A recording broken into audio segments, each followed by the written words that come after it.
Hello there. Heard you were looking to figure out how to microwave peas. Well, I'm going to show you in this video 3 different types of peas and how to microwave them. I got a few different ones here. We're going to do some canned peas, some fresh peas, and some frozen peas. Let's get into it. Dine with Devin. I'm that cooking guy taking you on a culinary journey to make your favorite foods. I'm showing you quickly how to steam peas 3 ways and giving you a review at the end to tell you what I think of each type, how good or bad each is. The first is canned peas, the most common found in the store. Open the can, drain it, rinse the peas, put it into a microwave-safe bowl with a 1/4 cup of water and seal it with plastic wrap.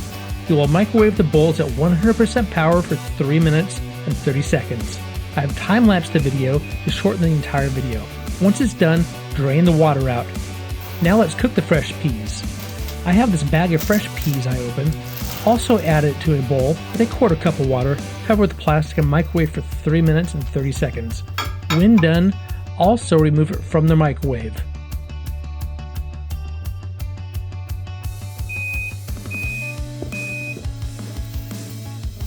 For the last pea, we will microwave frozen peas, also commonly available at most grocery stores. Don't open the bag, microwave it right in the bag for the same 3 minutes and 30 seconds. When done, open the bag and put it into a bowl.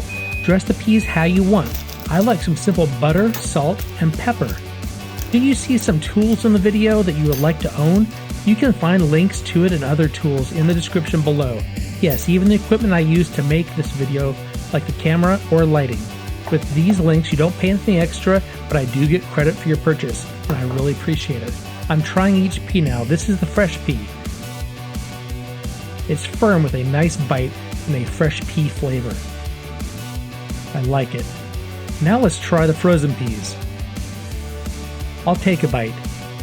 These are also firm, though a little less than the fresh. They have a slightly sweet flavor and are a close competitor to the fresh. I like both and feel the fresh leads slightly. Now for the canned peas. Having grown up on canned peas, I already have a predetermined opinion, but I will give it a try for you. Before I do, look at the fresh. They are firm. When you squeeze them, firm pea inside squeezes out. The frozen smash easier than the fresh, but are still somewhat firm with a pop when they are squeezed. Canned? Well, you see here they are just mushy balls. I'll give these a good try though. Just how I remember. And nope, I can't do it. Yuck. Push those canned aside and choose the fresh or frozen when you want to microwave peas. Either one, firm and fresh or sweeter. Watch this video up here next.